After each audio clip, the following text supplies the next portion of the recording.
रामं लक्ष्मणं पूर्वजं रघुवीरं सीतापतिं सुन्दरं काकुत्स्थं करुणाकरगुणनिधिं विप्रप्रियधार्मिकं राजेन्द्रं सत्यसन्धदशरथतनयं श्यामलं शान्तमूर्ति वन्दे लोकाभिरामं रघुकुलतिलकं राघवं रावणारे।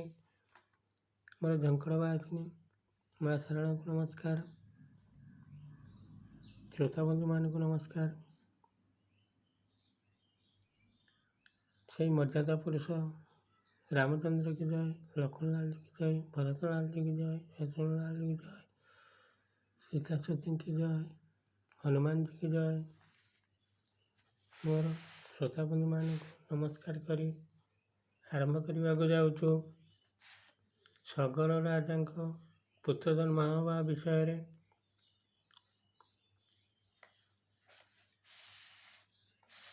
ଆପଣମାନେ ପୂର୍ବରୁ ଶୁଣିଥିଲେ ଖେଳ ସରିଲେ ସରଜୁ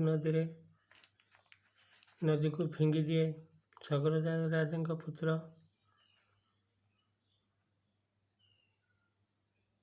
ତାପରେ ଏବେ ଶୁଣିବେ ସଗର ରାଜାଙ୍କର ନାତି ଜନ୍ମ ହେବା ଆଉ ଅଶ୍ୱମେଧାଦି ଯଜ୍ଞ ହେବା କଥା। ଏଇଭଳି କିଛି ପୁତ୍ରକୁ ସରଜୁ ନଦୀରେ ଭସାଇ ଦେଇ ନିଜେ ଖୁସି ହୁଏ। ପ୍ରଜାମାନେ ଆସି ରାଜାଙ୍କୁ କହିଲେ, ରାଜା ଅସମଞ୍ଜକୁ ରାଜ୍ୟରୁ ବାହାର କରିଦେଲେ। ଅସମଞ୍ଜର ସ୍ତ୍ରୀ ଗର୍ଭବତୀ ଥିଲା। କିଛି ଦିନେ ଗୋଟିଏ ସୁନ୍ଦର ପୁତ୍ର ଜନ୍ମ ହେଲା। ତାର ନାମ ରଖିଲେ ଅଂଶୁମାନ। ଦିନକୁ ଦିନ ବଡ଼ ହେଲା।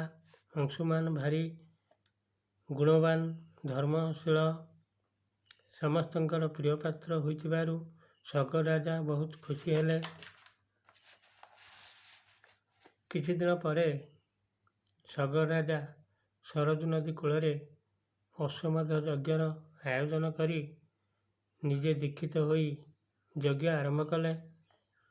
ଯଜ୍ଞ ଅଶ୍ୱ ଯଜ୍ଞ ପାଖରେ ରଖି ମହାରଥୀମାନଙ୍କୁ ରାଜା ଜଗାଇଥାନ୍ତି। ଦିନେ ଅଶ୍ୱ ନିଜ ଇଚ୍ଛାରେ ସାରା ଜଗତ ଭ୍ରମଣ କଲା। ଜଗିଥିବା ମହାରଥୀମାନେ ଅସ୍ତ୍ରଶସ୍ତ୍ର ଧରି ତା ପଛେ ପଛେ ଯାଉଥିଲେ। ସଗର ରାଜାଙ୍କର ଭୟରେ ସେ ଅଶ୍ୱକୁ କେହି ଅଟକାଉ ନଥିଲେ। ଅଶ୍ୱ ବୁଲି ବୁଲି ଆସି ପୁଣି ଯଜ୍ଞଶାଳରେ ପହଞ୍ଚିଲା। ତା ପରଦିନ ଅଶ୍ୱ ବଳି ପଡ଼ିବା କଥା। ରାତିରେ ଇନ୍ଦ୍ର ରାକ୍ଷସ ରୂପ ଧାରଣ କରି ଚୋରି କରି ନେଇଗଲେ। ଯେତେବେଳେ ପ୍ରଭାତ ହେଲା, ହୋତା ଉଠି ଦେଖିଲା ଯଜ୍ଞ ଅଶ୍ୱ ଆଉ ନାହିଁ। ଶିକୁଳି ଯଦି ଛିଡ଼ାଇକି ଯାଇଥାନ୍ତା, ଅଧା ଶିକୁଳି ଥାନ୍ତା, କିଏ ଚୋରି କରି ନେଇଯାଇଛି। ହୋତା ଯାଇ ସଗର ରାଜାଙ୍କୁ କହିଲା, କିଏ ଚୋରି କରି ଯଜ୍ଞ ଅଶ୍ୱକୁ ନେଇଯାଇଛି, ଆଜି ବଳି ପଡ଼ିଥାନ୍ତା।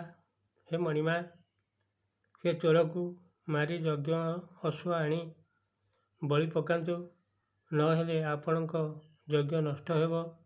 ରାଜା ଏକଥା ଶୁଣି 60,000 ପୁତ୍ରଙ୍କୁ ଡାକି କହିଲେ, ଯଜ୍ଞ ଅଶ୍ୱ ଯେଉଁ ପାପୀ ଚୋରି କରି ନେଇଛି, କୌଣସି ମଣିଷର ଏପରି ସାହସ ହେବ ନାହିଁ। କେଉଁ ଦେବତା ଆସି ଅଶ୍ୱକୁ ଚୋରି କରି ନେଇଛି। ତୁମେମାନେ ଯାଇ ଅଶ୍ୱ ଚୋରକୁ ଖୋଜ, ଯଦି ନ ପାଅ ଘରକୁ ଆଉ ଆସିବ ନାହିଁ। ଆଗେ ବଣ ପର୍ବତ ପୃଥିବୀ ସାରା ଖୋଜିବ। ଯଦି ନ ପାଇବ ଭୂମି ଖୋଳି ପାତାଳପୁରକୁ ଯିବ। ଯଦି ନ ପାଇବ ସ୍ୱର୍ଗପୁରକୁ ଯିବ। ଯଦି ପାଇବ ଅଶ୍ୱକୁ ଆଣି ତା ସହିତ ଅଶ୍ୱ ଚୋରକୁ ବାନ୍ଧିକି ଆଣିବ। ମୁଁ ଯଜ୍ଞରେ ଦୀକ୍ଷିତ ହୋଇଛି, ତୁମେ ଜାଣିଛ। ତୁମେ ଆସିବା ଯାଏ ମୁଁ ଯଜ୍ଞ ପାଖରେ ଅପେକ୍ଷା କରି ରହିଛି। 60,000 ପୁତ୍ର ପିତାଙ୍କର ଆଦେଶ ପାଇ ବୀରବେଶ ହୋଇ ବାଣ୍ଟି ହୋଇ ଚାରି ଦିଗକୁ ଗଲେ। ପୃଥିବୀ ସାରା ଖୋଜିଲେ, ପାଇଲେ ନାହିଁ। ମିଟିଂ କରି ସିଦ୍ଧାନ୍ତ କଲେ ଗୋଟିଏ ଲେଖା ଯୋଜନା ବାଣ୍ଟି ନେଇ ଖୋଳିବା। ତାପରେ ବସୁଧାକୁ ଖୋଳିଲେ ମାଟି ତଳେ ଯେଉଁ ଜୀବଜନ୍ତୁ ମାନେ ଥିଲେ ଏସବୁ ମରିଯାଉଥାନ୍ତି। ଖୋଳିବା ସମୟରେ ବସୁଧା କମ୍ପମାନ ହେଉଥାଏ। 60,000 ପୁତ୍ର ଖୋଳୁଛନ୍ତି। ସ୍ୱର୍ଗରେ ଥାଇ ଦେବତାମାନେ ଏ ଘଟଣା ଦେଖି ବ୍ରହ୍ମାଙ୍କୁ ଯାଇ କହିଲେ, ଇନ୍ଦ୍ର ଯାଇ ସଗର ରାଜାଙ୍କ ଯଜ୍ଞ ଅଶ୍ଵ ଚୋରିକି ଆଣିଛି। ସଗର ରାଜାଙ୍କ ପୁତ୍ରମାନେ ପୃଥିବୀ ସାରା ଖୋଜିଲେ, ନ ପାଇବାରୁ ପାତାଳପୁରକୁ ଯିବା ପାଇଁ 3 ଭାଗ ଖୋଳି ସାରିଲେଣି, ଆଉ ମାତ୍ର ଭାଗେ ଅଛି। ଆମ ପୃଥିବୀକି କିଏ ଧରିଛି? ପୃଥିବୀ ରହିବା ପାଇଁ କିଛି ଉପାୟ କରନ୍ତୁ। 60,000 ପୁତ୍ରମାନଙ୍କୁ ଦେଖିବାକୁ ଆମକୁ ଭୟ ଲାଗୁଛି। ମୋର ପ୍ରିୟ ଶ୍ରୋତା ବନ୍ଧୁଗଣ, ଆଜି ଏତିକିରୁ ରହିବା। ପୁଣି ଶୁଣିବେ ଆଗାମୀ ଅଧ୍ୟାୟରେ। ଯଦି ଭଲ ଲାଗୁଥାଏ ଭିଡ଼ିଓ ଟିକେ ସବସ୍କ୍ରାଇବ୍ କରୁଥିବେ। ଆପଣମାନଙ୍କୁ ନମସ୍କାର କରି ସେଇ ମର୍ଯ୍ୟାଦା ପୁରୁଷ ରାମଚନ୍ଦ୍ରଙ୍କୁ ନମସ୍କାର କରି ବିଦାୟ ନେଉଛି। ଜୟ ଶ୍ରୀରାମ।